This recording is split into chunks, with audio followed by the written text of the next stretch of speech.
Donc, ce que je vais faire, c'est que je vais créer une default static route. Le routeur pour lui dire que, écoute, pour tous les réseaux qui me rejoignent, donc qui vont aller sur Internet, qui puissent envoyer ça au FAI, tout simplement. On va utiliser la route static default. Voilà. Donc, IP route, il va donner ça au FAI qui est là. Ici, là, je vais lui donner 192.168. J'ai même, attendez, j'aurais même dû utiliser. Bon, c'est pas grave. Pas grave. J'aime tellement bien faire les choses. Mais bon. J'aurais bien voulu utiliser l'adresse IP publique, mais bon. Pas grave, on y va. Ouais, 1.2. Parfait.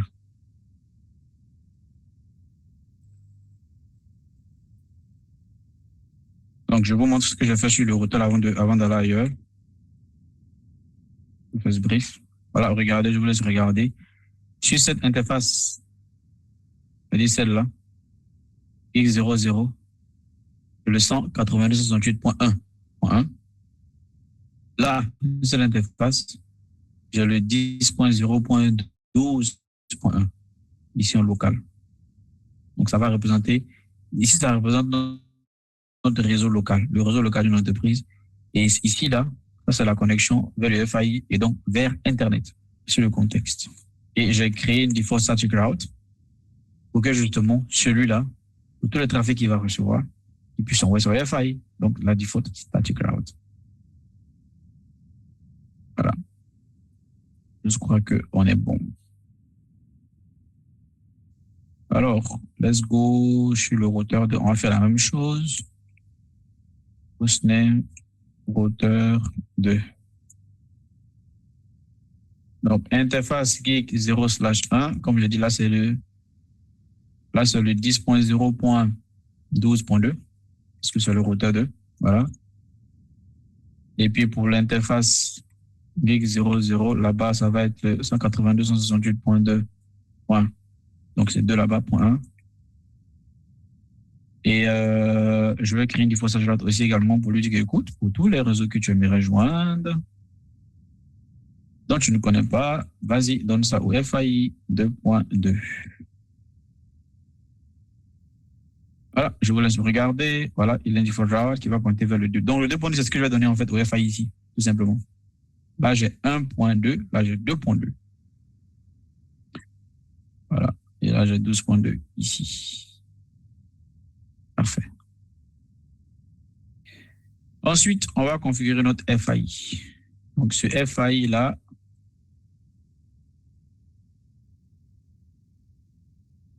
interface gig 0/2. Ici, j'ai quoi à 192.168.1.2. Et là, j'ai 192.2. Oh là là.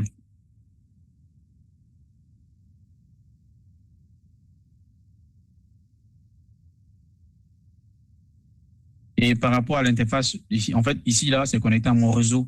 Mon réseau, en fait, chez moi. Donc, il va recevoir une adresse IP venant de mon réseau local, interne, physique, et puis avoir accès à Internet. Donc, je vais lui demander d'obtenir une adresse IP via DHCP. Donc, après, vous pouvez faire ça. Pour ceux qui ne savent pas, c'est une manière de pouvoir connecter votre environnement virtuel à Internet, quoi. Donc, je vais lui dire IP adresse DHCP, simplement. Comme ça, vous allez voir qu'il va recevoir une adresse IP via DHCP depuis mon point d'accès ici chez moi. Et ça va être intéressant pour vraiment avoir accès à Internet. En vrai.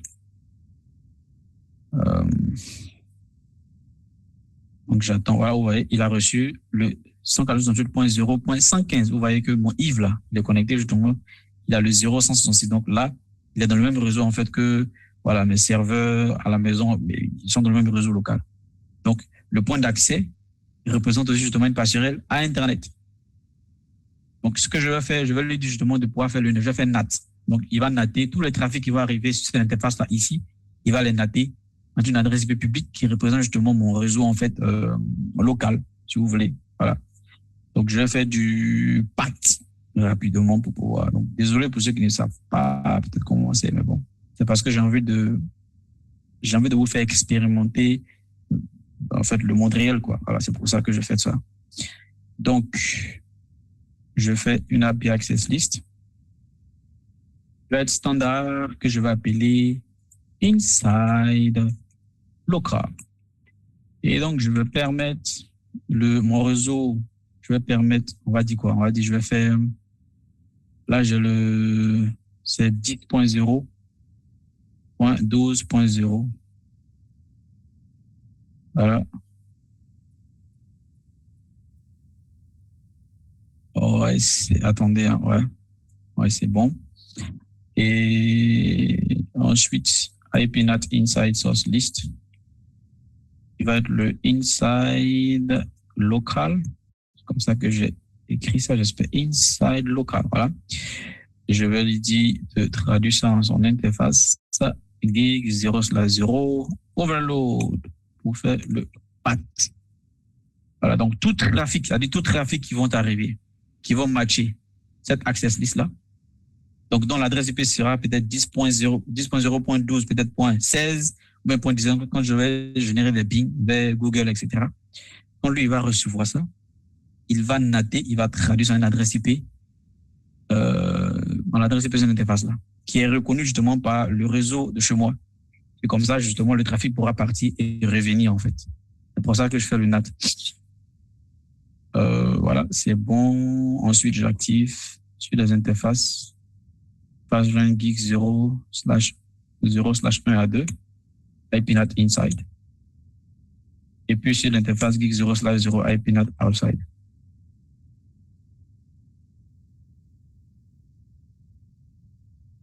IPNAT outside. Interface gig 0/2. Ouais, voilà, je fais le IPNAT inside ici, sur l'interface qui est là. Et pareil aussi, j'ai fait le IPNAT inside. Et pour l'interface qui est là-bas, j'ai fait du IPNAT outside. Très bien. Et lui, il a aussi déjà reçu une default route venant de mon point d'accès. Voilà. Donc, je peux tester, par exemple, lui, là, je peux pinguer, par exemple, je peux pinguer www.google.com. Vous voyez que ça passe. Donc, j'ai accès à Internet en vrai. Mon if a accès à Internet. Doping. C'est parfait. Maintenant, dernière chose, avant qu'on ne commence VRP, regardez, quand on va faire des tests, quand je vais générer des pings depuis les machines, ces machines qui sont ici, vers Internet. Vous savez, quand vous faites par exemple un ping, il y a deux trafics. Il y a le voyage aller, il y a le voyage retour. Donc, sur routeur là, ils ont déjà une default route, ils vont envoyer ça ici, lui là, va envoyer ça ici, en fonction de celui qui reçoit le trafic. Le trafic va partir. Au retour, là, quand celui-là va faire la détranslation d'une adresse IP publique, dans une adresse IP privée, qui est justement mon réseau privé qui est ici, qui est le 10.0.12. quelque chose, vous voyez que lui, en fait, il ne saura pas à qui donner ça, parce qu'il n'est pas directement connecté à mon réseau. Tout ça, c'est le FAI. Donc, il faut que le FAI sache comment on fait pour joindre mon 10.0.12 pour les trafics retour. Les gars, est-ce que vous comprenez ce que je veux dire? S'il vous plaît, j'avais une confirmation. Très bien, coach. Et les autres, vous comprenez? Voilà. Donc, du coup, je vais faire une static route, mais spécifique pour le réseau en interne. Parfait. Donc, IP route 10.0.12.0. Il va donner ça au 168. J'ai 1.1 et ensuite 2.1. Très bien. Voilà, ouais, c'est ça qui est là. Parfait. Donc, pour joindre ce réseau-là, il peut passer par ici, ici. Donc, comme ça, en fonction de celui qui joue le rôle justement de active, standby, active ou, master ou backup ou etc., il n'aura pas de problème, en fait. Voilà. Donc, à ce stade-là, je peux dire que nous sommes bons maintenant. Donc, voilà ce que nous allons faire. Je vais utiliser aussi mon ami Wahashak pour qu'on puisse tester, vérifier la théorie. Donc, je vais mettre Wahashak ici. Comme ça, on va voir en fait le démarrage de VRP. On va voir tout ce qu'on a dit, tout ce qu'on a vu tout à l'heure. On va voir ça.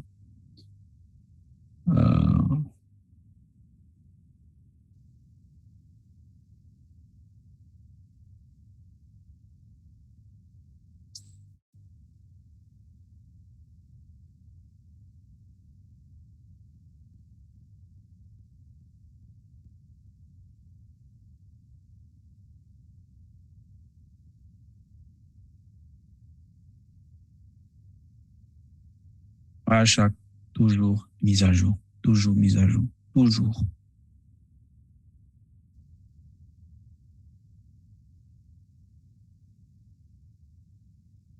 OK. Donc, je rappelle, ça, c'est la capture de la carte réseau qui est là, gig 0/1. Voilà. Ça, on va voir ce qui va se passer derrière. Alors, je vais sur le routeur 1.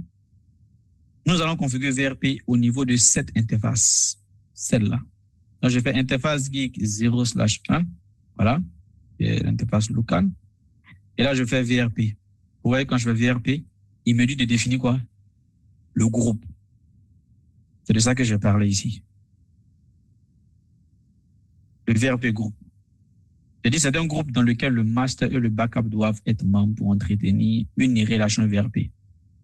Donc, techniquement, sur les 2 routeurs qui sont dans votre entreprise, ou les 3 routeurs qui sont dans votre entreprise, ou 4 routeurs, et entre parenthèses, au cas où quelqu'un a cette question-là, dans un groupe, vous pouvez avoir jusqu'à 255. Bon, d'ailleurs, même ça là. On va jusqu'à 200. Bon, on va dire jusqu'à 254. On va jusqu'à 254 routeurs dans un groupe. Voilà, mais techniquement, vous n'allez pas faire ça. Vous n'allez pas avoir 204 routeurs dans un groupe. Mais vous pouvez, théoriquement parlant, vous pouvez avoir 204 routeurs. C'est ce qui est là. Donc, il faudrait que les 2 routeurs-là soient membres du même groupe. Si sur un routeur, vous avez un groupe 1, sur l'autre routeur, vous avez un groupe 2, ils ne pourront pas justement être des amis. Donc, techniquement, ils doivent appartenir au même groupe. Voilà. Donc, ici, je vais mettre groupe 10. Voilà, je mets le groupe 10. Et après le groupe 10, regardez, vous voyez que j'ai quoi? J'ai l'adresse IP. Donc, je fais IP, c'est pour renseigner l'adresse IP virtuelle, qui va être l'adresse IP de la passerelle, que j'ai configurée. Où ça? Déjà sur mes ordinateurs, le host, vous voyez, chaud. Je les ai dit que leur passerelle gateway, c'est 10.0.12.12. Donc, ça, c'est l'adresse IP de la passerelle virtuelle. Donc, vous voyez que les routeurs qui sont là, qui ont des passerelles, elles ont les adresses IP physiques.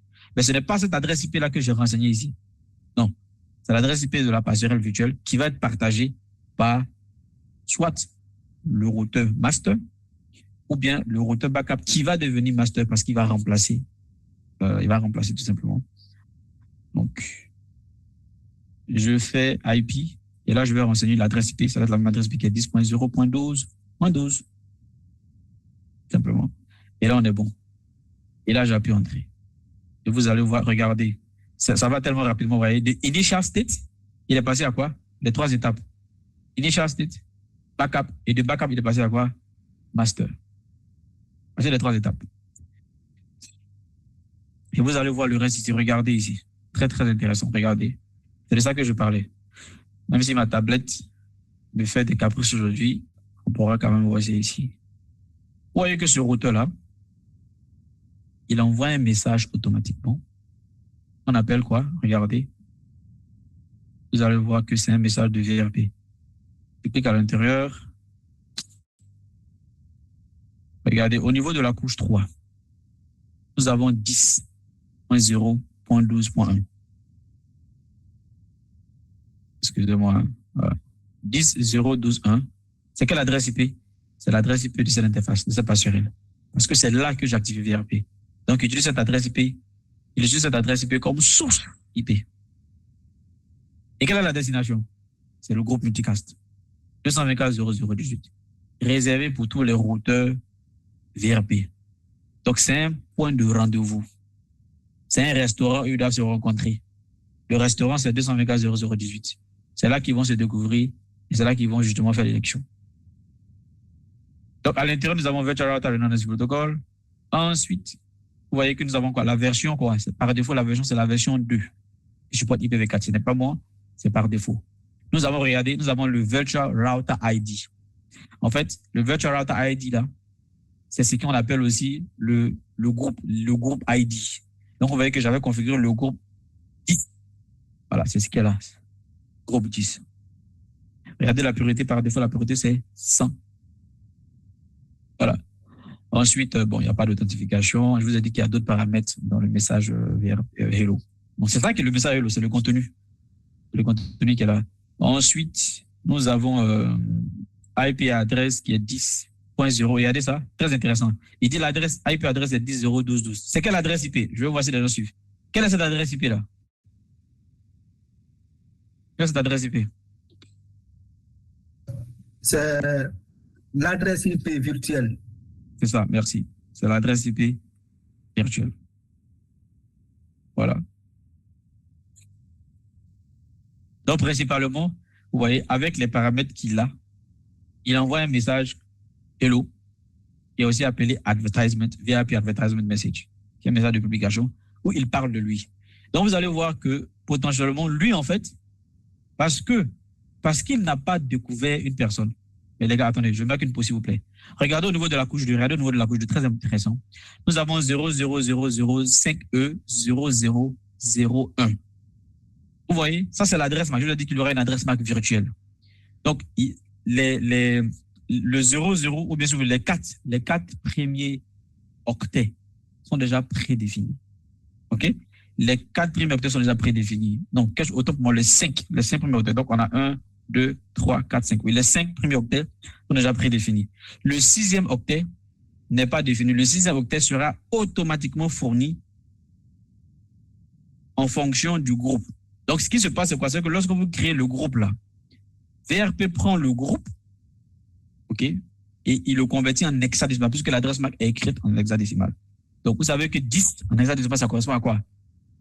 À A. Vous voyez? C'est pour ça que vous voyez 0A. Donc, le 0A là, c'est dérivé de quoi? Du groupe dans lequel se retrouve justement le routeur.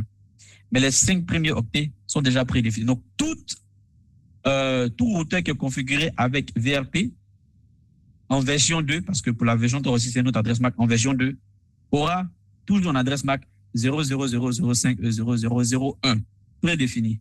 Maintenant, le 6e octet va être la valeur hexadécimale du groupe que vous avez configuré. Voilà, ça c'est en passant.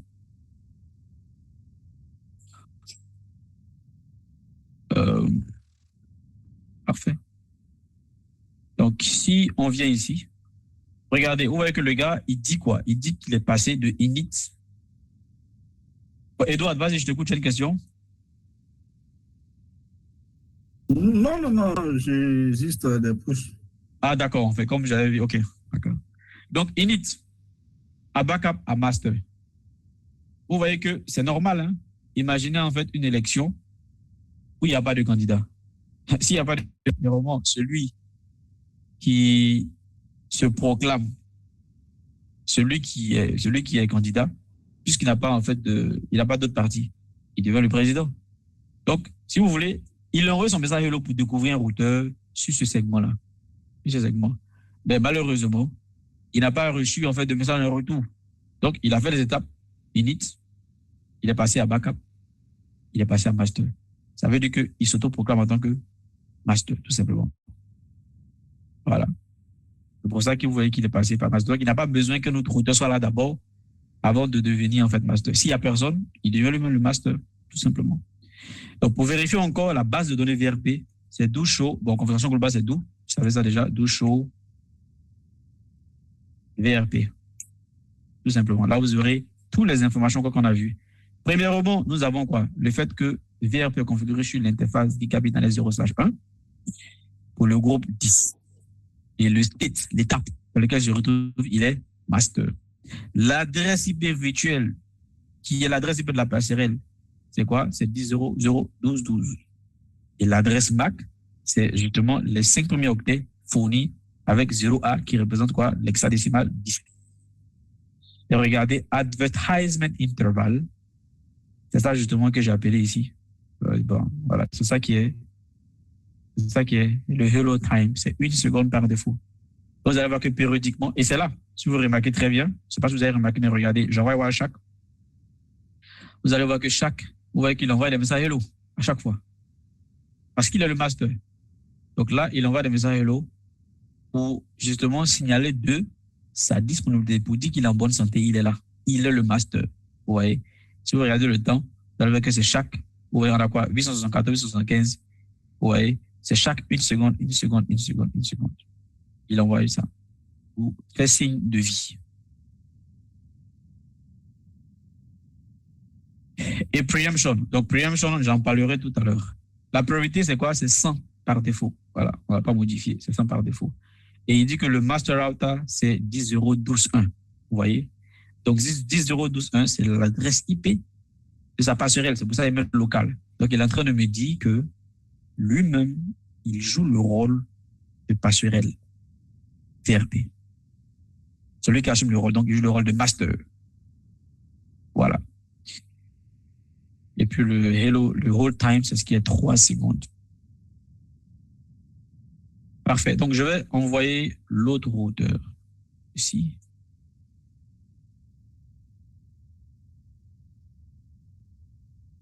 Interface GX0/1 VRP IP 10.0.12.12. Pardon, j'ai pas mis le groupe. Le groupe, c'est 10. Heureusement que je suis trompé, vous avez vu que c'est obligatoire. Vous voyez, regardez, il dit quoi? Lui, il passe de init à backup. Et puis, regardez comment c'est intéressant. regardez ce qui se passe. Lui, il vient d'arriver dans le réseau. Et il a fait un coup d'état. Clairement. Il vient d'arriver, il a fait un coup d'état. Il vient d'arriver, il y a quelqu'un qui est sur le trône. Il y a quelqu'un qui joue le rôle de master. Lui, il quitte à init, il vient à backup, et il passe de backup à master. Tandis qu'il y a déjà quelqu'un qui joue le rôle de master.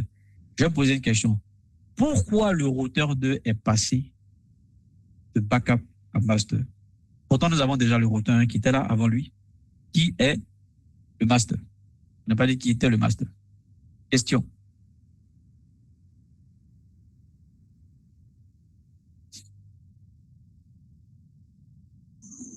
Vous pouvez répondre à la question, s'il vous plaît. La question, c'est, j'espère qu'on voit mon écran, la question, c'est, le routeur 2, il vient d'arriver dans la topologie, dans le réseau. Et lui, au lieu de rester assistant, il quitte en tant qu'assistant et il devient master. Donc, en fait, il prend le rôle de master à la place de l'autre. Pourtant, l'autre était là avant lui. Et lui, il était le master. Pourquoi est-ce qu'il fait ça? Je pense, c'est parce que vous lui avez donné en fait, que pourrais-je dire, le mot m'échappe encore. Lors de la configuration, je pense que vous lui avez donné La priorité. la priorité, voilà, la priorité des 100, je pense, par rapport à l'autre routeur. Je pense que c'est ça. Non, même pas. J'ai pas configuré. Je sais pas si vous avez vu mon écran, mais je sais pas si vous voyez mon écran, hein, ça m'inquiète. Mais j'ai pas. Regardez, voilà tout ce que j'ai fait. J'ai juste configuré ça. J'ai pas mis de priorité, rien du tout. J'ai juste configuré ça. Moi, je pense que vous avez décipé avec le terrain. D'accord. Et ensuite, vous l'avez configuré directement et a fait un coup d'état par rapport au routeur. D'accord. OK. D'accord. Alors, je vais essayer je vais clarifier pour tout le monde. Je vais clarifier pour tout le monde. Comme on dit en Côte d'Ivoire, c'est conséquences. En ouais, conseil. Donc, regardez, sur le routeur là, cette passerelle là, elle a le 10.0.12.1.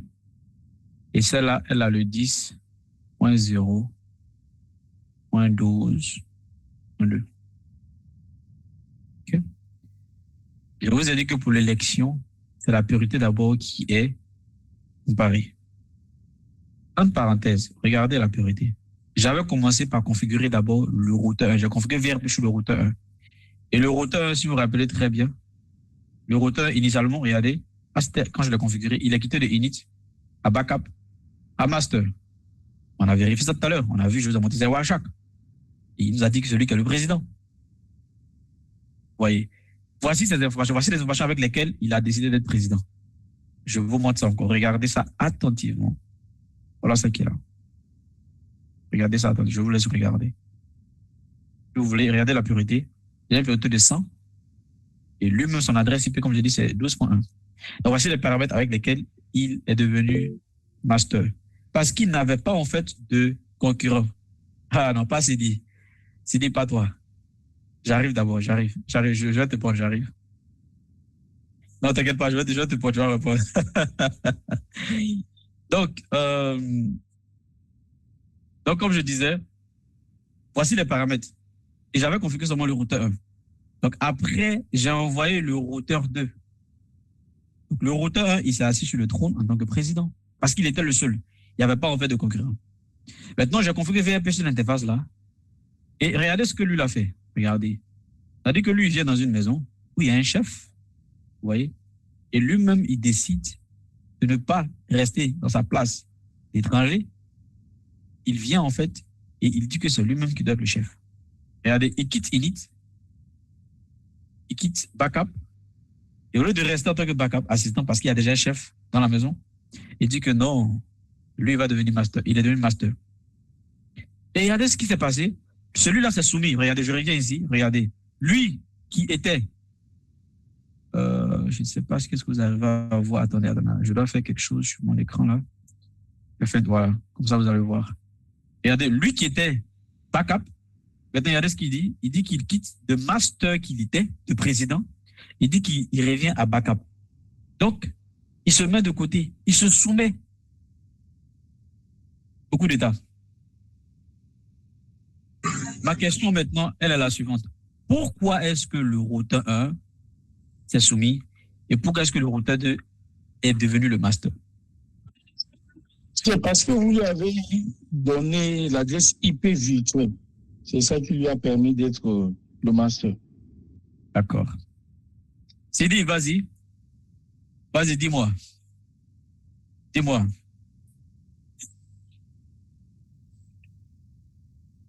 Sidi, on t'écoute. Je pense que Sidi a un problème. Allô, vous m'entendez? Oui, c'est bon, on t'entend. Voilà, parce que le routeur 2, il a une adresse IP qui est plus grande que celle du routeur 1. C'est 10.0.12.2. Donc, il passe master et l'autre devient backup. Donc, comme je dis, les gars, regardez, lui là, il a une adresse IP de 10.0.12.2. Et celui-là, il a l'adresse IP de 10.0.12.1. Donc, en fait, voilà ce qui se passe. Ce n'est pas une question de premier arrivé, premier servi. C'est vrai que le routeur était le premier qui est venu dans le réseau, configuré avec VRP. Du coup, il est devenu master parce qu'il n'y avait pas de candidat. Donc, il n'y a vraiment pas eu d'élection, il s'est autoproclamé. Le routeur 2, il arrive, il partage ses paramètres, il envoie son message hello. Le routeur reçoit le message hello de quelqu'un et à l'intérieur, le routeur 1 voit en fait que cette personne a une priorité qui est 100 par défaut, voilà, tout comme lui. Mais l'adresse IP de cette personne-là est plus grande que lui, son adresse IP. Je vous ai dit qu'il y a deux paramètres dans la théorie, il y a deux paramètres qui sont utilisés pour l'élection. La priorité est la plus grande et l'adresse, ou bien l'adresse IP de la passerelle est la plus grande. Donc, parce que sur la base de la priorité, ils sont à égalité, ils ont comparé leur adresse IP. Le routeur 1 voit que 10.0.12.2 est plus grand par rapport à 10.0.12.1. Donc, voici, ça c'est un aspect de la raison. Parce que ce n'est pas tout. Il y a un petit truc que Sidi a manqué. Ce n'est pas seulement parce que le routeur 1 s'est rendu compte que l'autre a une adresse IP plus grande. Mais c'est surtout parce qu'en plus de cela, il y a cette fonctionnalité. C'est là où tout change. Ça, preemption. Vous voyez cette fonctionnalité-là? Ça, là. Ça, c'est activé par défaut. Avec VRP, c'est activé par défaut. Mais pour ceux qui ont déjà configuré HSRP, celui qui est pour Cisco, la préemption n'est pas activée par défaut. Alors, qu'est-ce que ça fait, la préemption? En fait, la préemption, pour traduire ça de manière littéraire, la préemption veut dire prendre la relève. Prendre la relève si tu as le droit. C'est ce que ça veut dire. La préemption, ça veut dire prendre le rôle ou bien arracher le rôle si tu as le droit. C'est ce que ça veut dire préemption. Donc, dans votre tête, quand on voit préemption, clairement, ça veut dire je prends le rôle du chef si j'ai le droit. Donc, avoir le droit, ça veut dire quoi? Soit tu as l'adresse IP la plus grande, la priorité la plus grande, ou bien tu as l'adresse IP la plus grande. Si la préemption était désactivée, quoi que le routeur 2 qui vient d'arriver sur la base de l'adresse IP, il est grand et c'est lui qui a le droit d'être le master. Si la préemption était désactivée, le routeur 2 n'allait pas être master, il allait rester en backup.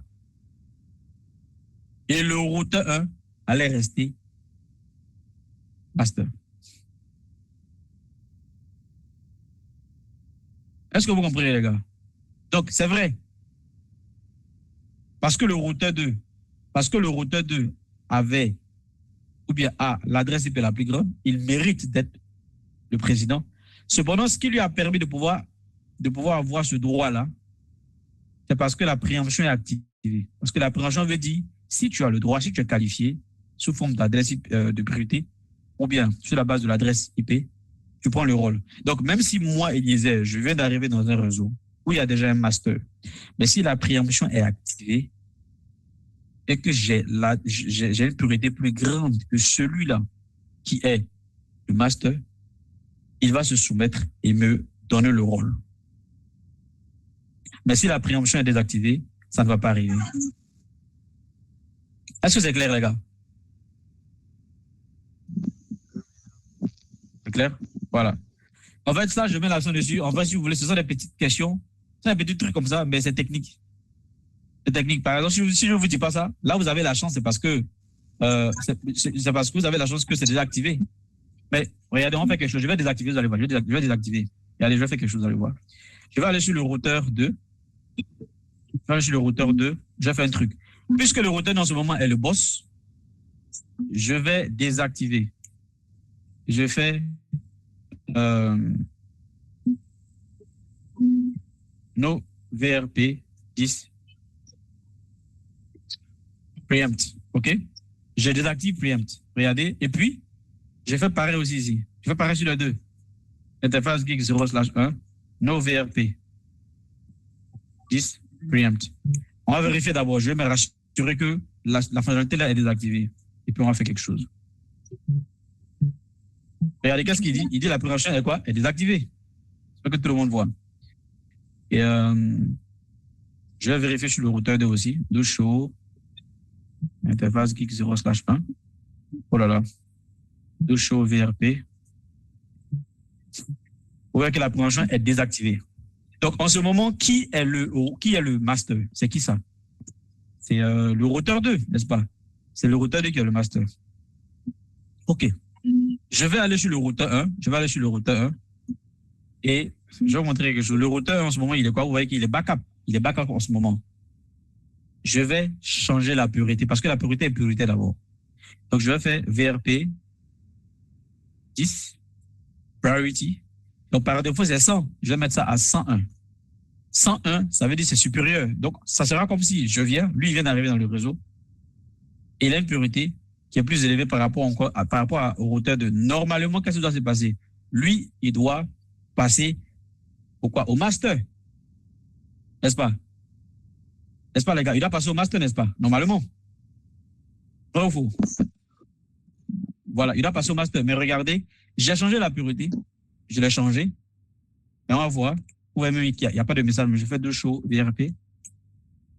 Regardez, il reste toujours backup. Malgré le fait qu'il a une priorité qui est 101 et que le routeur 2, il a une priorité de 100. Le routeur 2 n'accepte pas. Le routeur 2 a bien vu le message du routeur qui contient cette mise à jour. Mais le routeur 2 n'accepte pas de déléguer le rôle de master. Malgré le fait que le routeur est qualifié. Pourquoi? Parce que c'est qui donne le droit. Donc le juge, là, c'est la préemption. Le juge n'est pas là. Parce que le juge n'est pas là, il ne peut pas donner le droit, en fait. Il ne peut pas appliquer la loi. Je mérite. Donc là, je vais faire quoi? Je vais activer la préemption. Je fais VRP 10 preempt. Et je viens ici aussi. VRP 10 preempt. Voilà. Et maintenant, on va voir, vous allez voir qu'éventuellement, regardez, automatiquement, qu'est-ce qui s'est passé? Il quitte le routeur 1 qui était backup. Regardez ce qu'il dit. Il dit que non, je quitte backup pour venir à master. Pourquoi? Parce que le juge qui est là pour pouvoir en fait appliquer et effectuer, n'est-ce pas, mettre en exécution la loi, il est là, preempt. Donc si je vérifie tout chaud au VRP, maintenant, le state c'est master et ensuite, celui-là, il quitte de master à backup tout simplement. Est-ce que c'est clair pour tout le monde?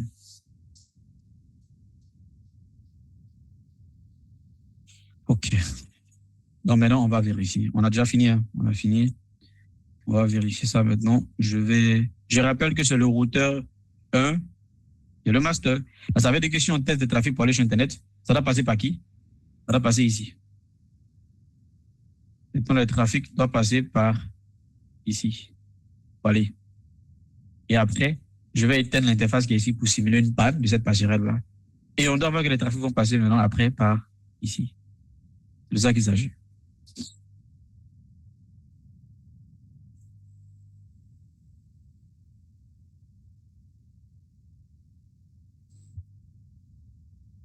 Donc, je suis sur le PC 16. Je fais trace 7 pour qu'on puisse voir les itinéraires. On sait voir trace 8.8.8.8.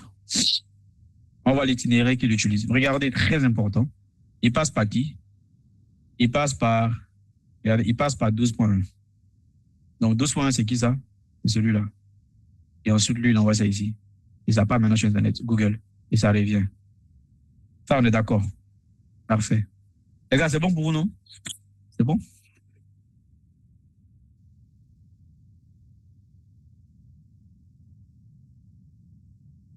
OK.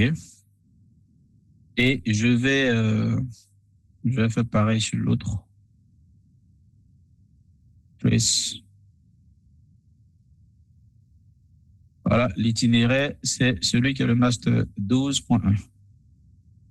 Celui-là. Maintenant, je vais éteindre l'interface qui est là.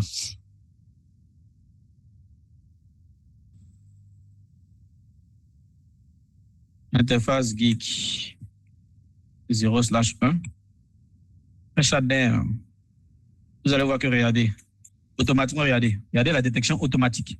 Le routeur de quitte de backup, il vient à quoi? Master. Automatiquement. Sans que je ne puisse intervenir. Sans que je n'intervienne, le routeur de quitte de backup à master. Au bout de 3 secondes. Et là, maintenant, si je teste, regardez, ça passe par qui maintenant? Ça passe par 12.2. Vous voyez? Ça passe par 12.2.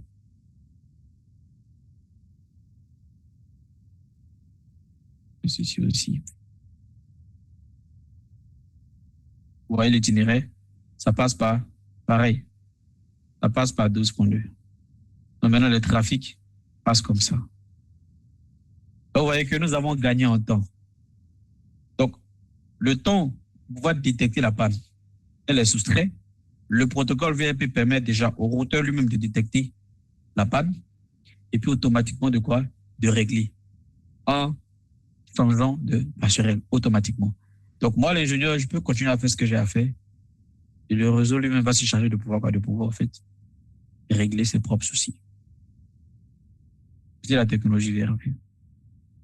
On a fini. Question?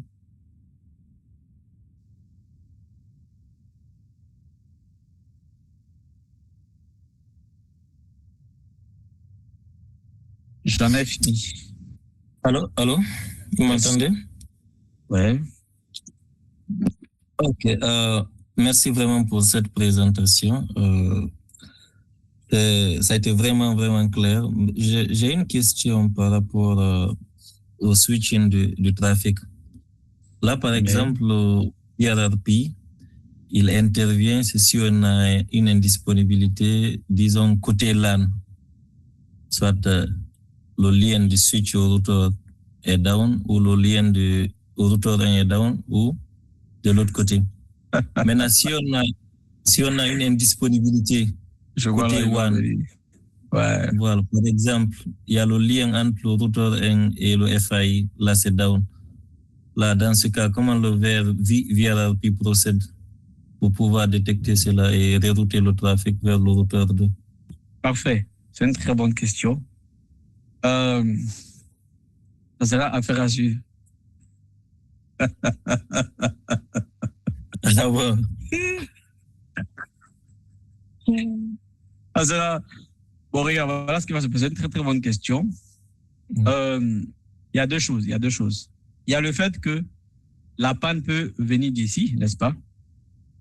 OK? Ça veut dire que cette interface-là, elle peut être down. Ça veut dire que l'interface qui est là, elle n'a pas de problème. C'est ce qu'il est en train de dire, en fait, les gars. Donc, ici, il n'y a pas de panne au niveau de cette interface. Mais il y a une panne au niveau de cette interface. Ça veut dire que celui-là, il joue le rôle de master.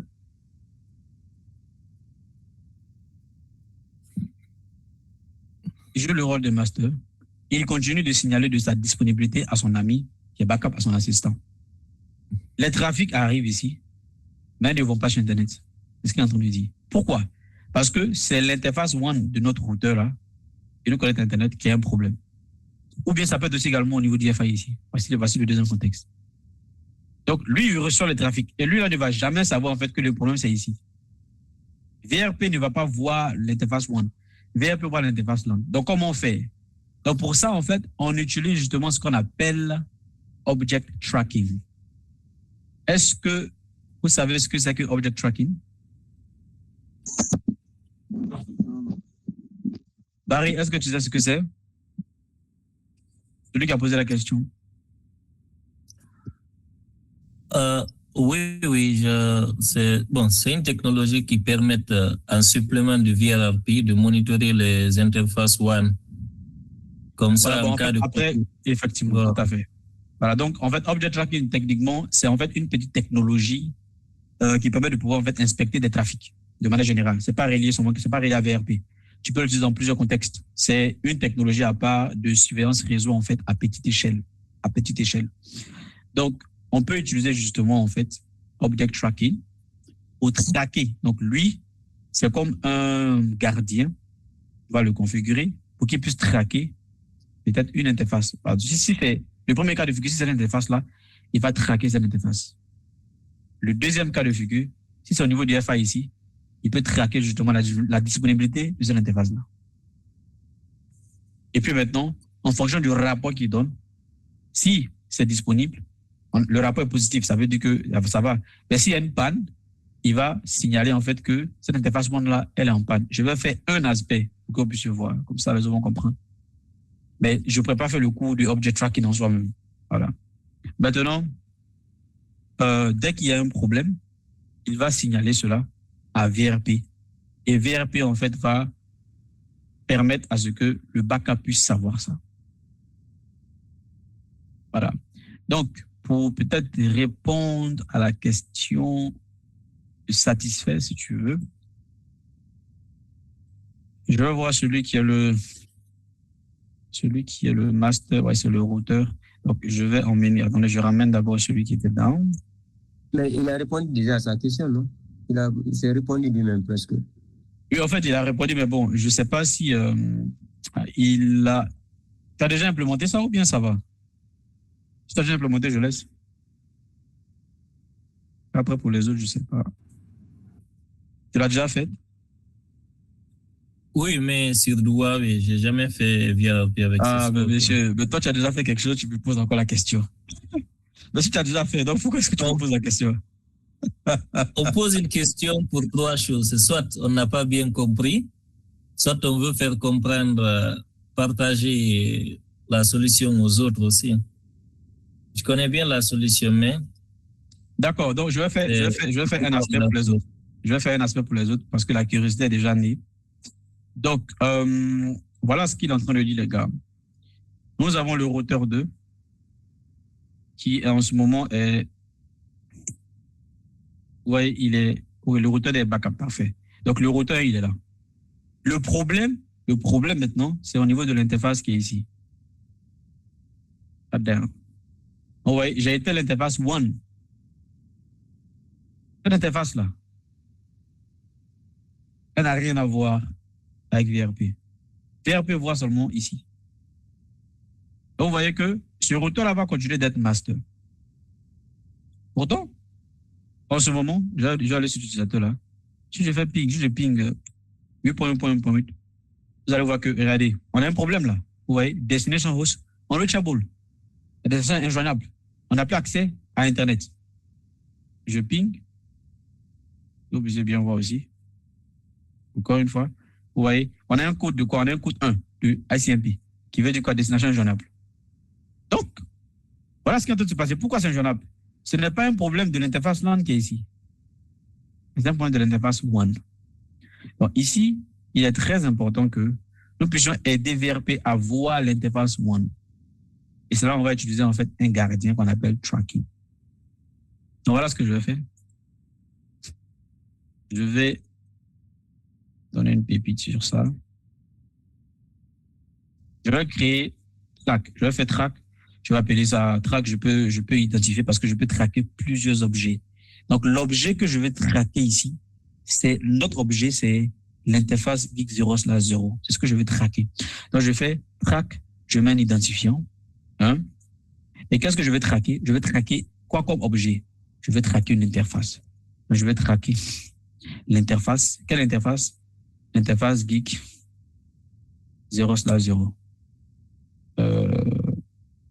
Voilà, je vais traquer ce que je vais choisir. Je vais traquer en fait le protocole de l'interface au niveau de la couche 2, Ethernet. Donc, line protocol, est-ce qui correspond? Voilà, je veux traquer l'interface qui est ici. L'interface là. Donc, ça, c'est le gardien qui traque. En ce moment, lui là, il est dissocié. Lui, il traque 7. Mais quand il traque là, le rapport, il va donner un rapport. C'est une surveillance réseau. Donc, il surveille cette interface. Et il faudrait qu'il puisse donner un rapport. Mais le rapport là, il faudrait que VRP puisse voir le rapport. Donc, on va lier le gardien avec la technologie VRP pour qu'elle soit avisée du rapport. Et en fonction de ce rapport-là, VRP va intervenir. Donc, voilà ce que je vais faire. Je vais aller maintenant sur l'interface BIG0/1 et je vais dire, alors VRP 10, je fais track. Donc, je suis en train de les amener ensemble en collaboration. Je dis à VRP que, écoute, il faut prêter attention au track 1, au gardien 1. Et maintenant, en fonction du rapport qui te donne, s'il y a un problème, parce que regardez, il y a un truc. S'il y a un problème, il faudrait que VRP puisse disqualifier celui qui est le master pour que lui qui est le backup puisse prendre la relève.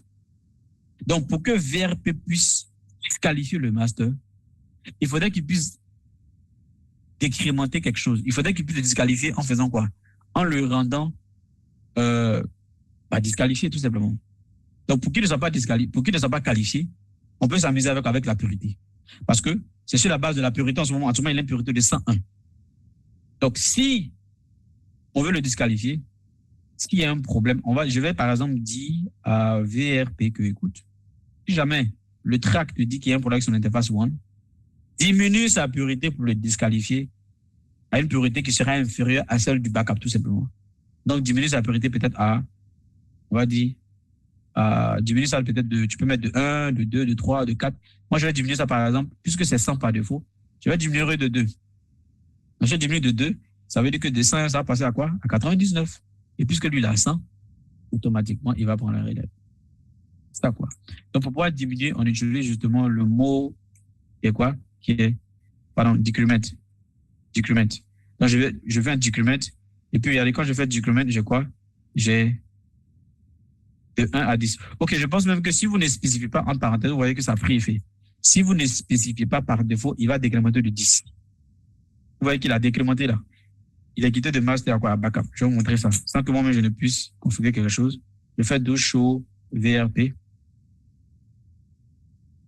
Voilà, regardez. Il a décrémenté de 10 par défaut. Si vous activez, tout ce que j'ai fait, j'ai juste fait VRP 10 track 1. Donc, même si vous faites ça, il va décrémenter de 10.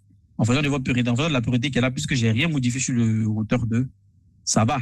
Mais si le routeur 2, par exemple, il avait une purité qui était, par exemple, si j'avais modifié la purité, peut-être le routeur, il était à 120, 130. Vous voyez que, en fonction de la purité, si jamais de 120, il passe à 110, il est toujours supérieur à 100. Donc, parce que j'ai une priorité à 100 dans les deux contextes, du coup, moins 10 par défaut, ça fait qu'il passe à 91. Donc, il est disqualifié. Et voilà pourquoi est-ce qu'il est quitté de master à backup. Donc, ce qui veut dire que le routeur de maintenant devient quoi? Devient actif. Donc là, nous avons autorisé VRP à voir l'interface WAN. Du coup, si je viens ici, là où on n'avait plus accès à Internet, si je ping, vous allez voir que maintenant nous avons résolu le problème, nous avons accès à Internet. Il passe maintenant par quoi? Par le 12.2. Ouais, ça passe maintenant. Sans problème. Donc c'était un peu la question qu'il est en train de poser. Ah bon, attendez. Question encore?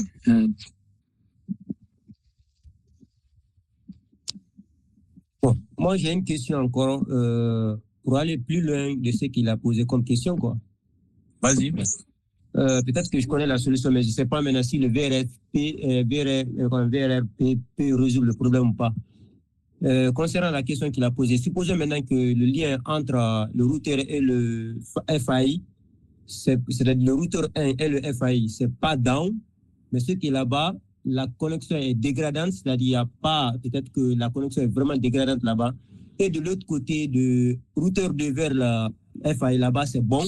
Est-ce qu'avec le VRP, il peut imaginer pour dire que là-bas, c'est pas bon, je l'envoie là-bas, alors que c'est pas coupé, c'est-à-dire c'est pas down, mais c'est que la connexion est vraiment dégradante et que ça perd, il y a de latence, supposons il y a de latence, est-ce que c'est possible avec le VRP de contourner le trafic vers de l'autre côté? Ok, donc toi, la question que tu as te poser, c'est que ce n'est pas relié à l'interface. Ce n'est pas relié au LAN protocol. Ça veut dire que l'interface est app. Au niveau de l'interface aussi, c'est app. C'est ça, c'est ce que je te l'ai dit. Je te l'ai dit. Exactement, oui. Et pour une raison quelconque, les trafics là sont déchargés sur le lien. Oui. Voilà. Donc, dans ce cas-là, justement, dans ce cas, ça veut dire que c'est un problème avec quoi? C'est un problème avec l'interface en lui-même. Donc, peut-être qu'il y a une congestion qui fait qu'il y a des paquets qui sont quoi? Qui sont déchargés. Ça va, je me suis. Donc, dans ce cas-là, clairement, dans ce genre de contexte, cette solution ne va pas t'aider. OK. Dans ce genre de contexte, ça va pas t'aider. Donc, object tracking, bien sûr, il a des limites. C'est pas une magie qui va passer partout. Donc, dans ce genre de contexte, tu ne peux pas traquer ça parce que ça, c'est un problème. Comme tu as dit, ça peut être n'importe quoi. Ce n'est pas relié, en fait, à... Parce que object tracking, il faudrait que ce soit relié vraiment, en fait, à un protocole, à une technologie. Mais ce dont tu parles là, ce n'est pas relié, en fait, à une technologie. Ce n'est pas relié à un protocole que object tracking supporte. Mais c'est relié, par exemple, avec l'interface. Donc, comme je dis, je prends l'exemple de congestion. Donc, object tracking ne peut pas, tu ne peux pas lui dire, lui ne peut pas regarder la congestion. Il ne peut pas. Il peut pas regarder la congestion pour, par exemple, voir le nombre de pets de données et puis en fonction de ça, maintenant, donner un rapport. Il ne peut pas. Donc, si jamais ce genre de situation arrive, clairement, il y aura une panne et il va falloir maintenant que tu puisses quoi? Intervenir manuellement. C'est ça. Comme quoi, au-delà de toutes les solutions qui peuvent exister, il va arriver des moments où tu dois intervenir. Donc là, si jamais ça arrive, tu dois quitter ton fauteuil, tu dois quitter ta zone de confort pour venir intervenir malheureusement. C'est tout. À moins que tu es dans une technologie de nouvelle génération, c'est-à-dire qui est automatisée. Donc, parce que le contrôleur, maintenant, il peut quoi? Il peut observer ce genre de choses et puis il peut donner instruction au plan de contrôle de l'équipe pour qu'il puisse shifter. Ça, c'est à partir de logiciel. Ça, c'est si tu es dans un réseau de nouvelle génération. Tu sais ce que je veux dire? SDN. Voilà. Que ce soit SD1, que ce soit SDAccess, que ce soit ACI. Si tu as ça, là, ça peut régler ça automatiquement. Le contrôleur peut régler ce genre de situation. Voilà. Mais si ce n'est pas ça, que c'est un réseau traditionnel, tu dois te lever pour intervenir. Ça, c'est clair. Allez, bon, monsieur.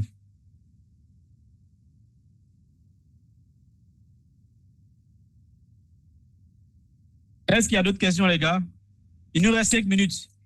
Donc, c'était 2 heures de temps. On a commencé à 18h chez moi, ce qui fait 16 heures pour certains. Donc, 18h à 20h, c'est 2 heures de temps. Il reste 5 minutes. S'il n'y a pas de questions, on va se dire au revoir. Oui, donc Alassane, c'est bon, j'ai répondu à ta question, tu as compris tout ce que j'ai dit? Bon, pas totalement, j'avais perdu la connexion. Hein. Bon, je disais que si si tu es dans un réseau traditionnel et que tu as ce genre de problème, object tracking ne peut pas traquer ça. Donc là, tu dois te lever pour venir en fait intervenir pour faire le basculement. Clairement.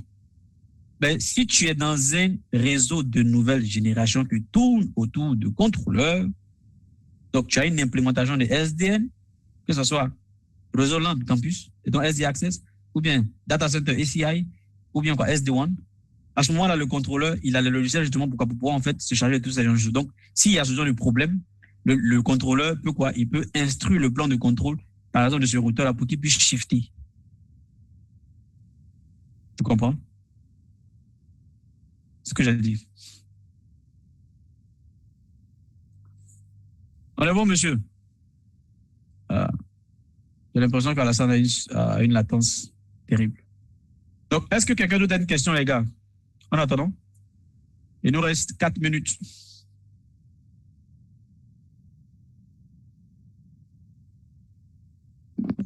Coach. Ouais. Moi, j'ai juste un petit souci. Je voulais savoir la différence qui existe entre HSRP et les VRP. Je pense que j'avais un petit souci de la connexion et c'est ce qui a fait que je ne puisse pas débuter ensemble avec vous. Donc, je vais juste savoir la différence entre HSRP et VRP.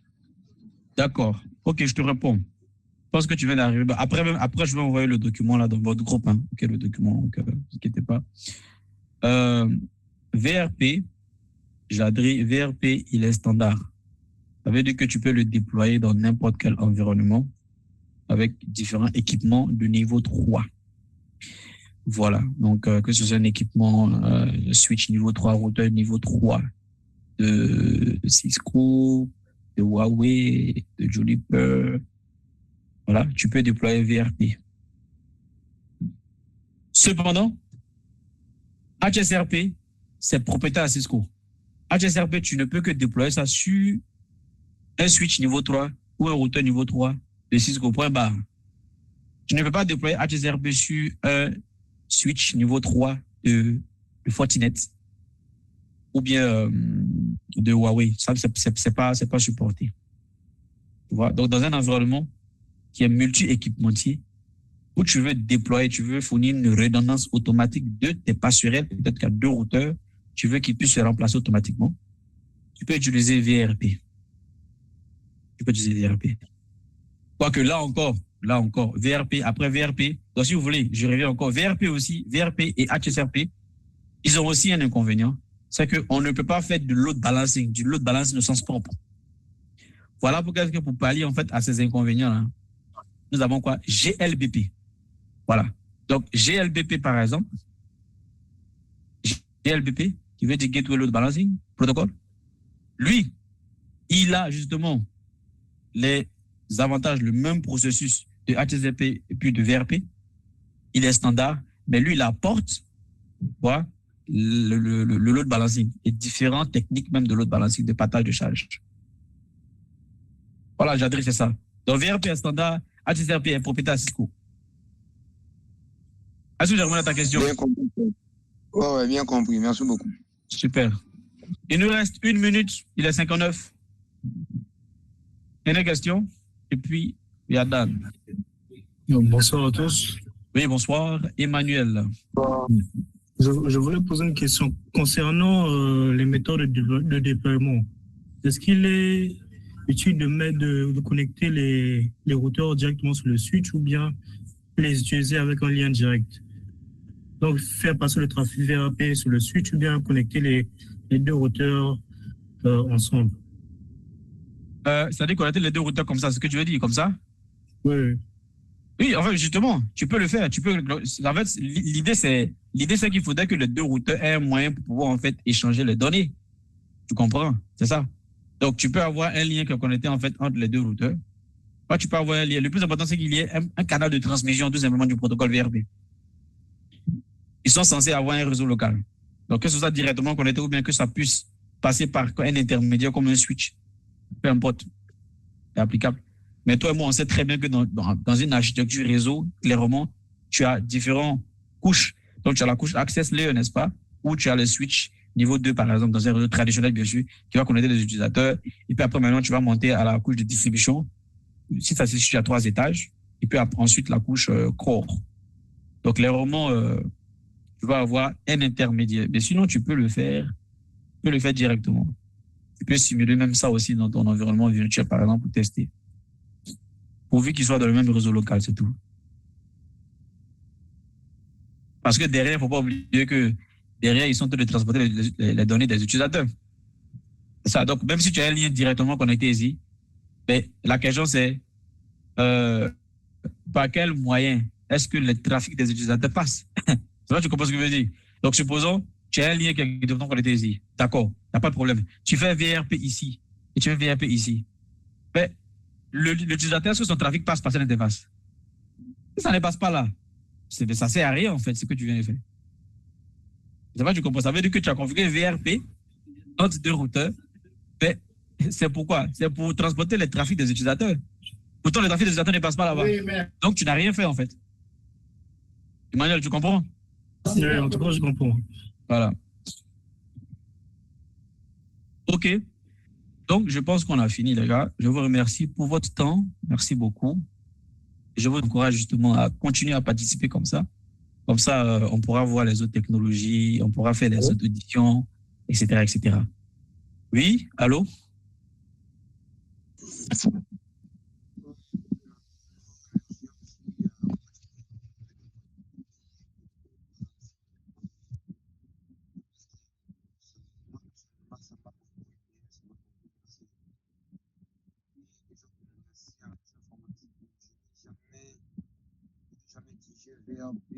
J'ai entendu, si je peux être clair, de VRP. Aujourd'hui, nous vous remercions pour votre disponibilité et je crois que ça ne sera pas la première fois, ce n'est pas la première fois. À tout moment, je pense que nous allons organiser des collègues de formation pour vos petits repères. De rien, avec plaisir. Merci également pour ces paroles, ces belles paroles. Merci beaucoup. Et pour ceux qui viennent d'arriver, je tiens à vous rappeler qu'il n'y a pas que ça. Comme j'ai dit au début, j'avais dit que ça, c'est un atelier que nous avons mis en place pour en fait partager la connaissance gratuitement. Mais nous proposons des formations professionnelles complètes, que ce soit pour les niveaux CCNA, CCNP, CCU. Des formations complètes avec préparation de l'examen international du niveau CCNA au niveau CCU. Pour ceux qui viennent d'arriver. Donc, au-delà de ça, si jamais vous êtes intéressé, si vous êtes en recherche d'un centre qui va vous former en théorie et puis en pratique, avec des projets, etc., comme ça, là, voilà, vous êtes au bon endroit. Voilà. Donc, ça, c'était pour la petite partie marketing, si vous voulez. Attends quoi? Comment? Je ne fais pas le site du site, il attend quoi? Non, mais c'est dit, il est déjà là. Donc, les gars, merci beaucoup. Bonne soirée à vous, bon week-end et puis bonne semaine aussi. Je voulais juste le taquiner. Allez, bonne soirée. Merci, coach. Allez, portez